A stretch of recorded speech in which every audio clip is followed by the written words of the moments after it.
ଏଠାକୁଲେ ତମେ ବଡ଼ ଦେଉଳରେ ଏତେ ବ୍ୟସ୍ତ ରହୁଛ ଯେ କୋଉଠିକି ଯାଇପାରୁନ।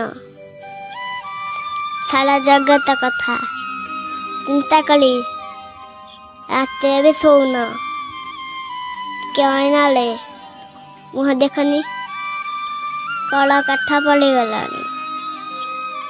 ଟିକେ ବି ଯତ୍ନ ନଉନ। ଏଠାକୁଲେ ଗୋଟେ କାମ କରୁନ, ଲୁଚିକି ଦିନେ ଆମ ଘରକୁ ପଳେଇ ଆସ, ଟିକେ ରେଷ୍ଟ ନେବ।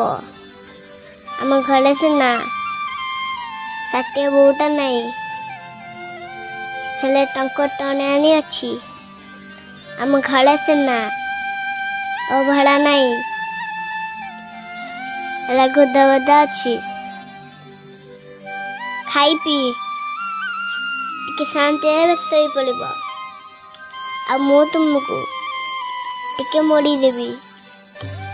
ଯଦି ବଳ ପଣ୍ଡା ଆସି ଯଦି ଖୋଜନ୍ତି, ମୁଁ କହିବି ଆମ ଆଡ଼କୁ କେହି ଆସିନାହାନ୍ତି।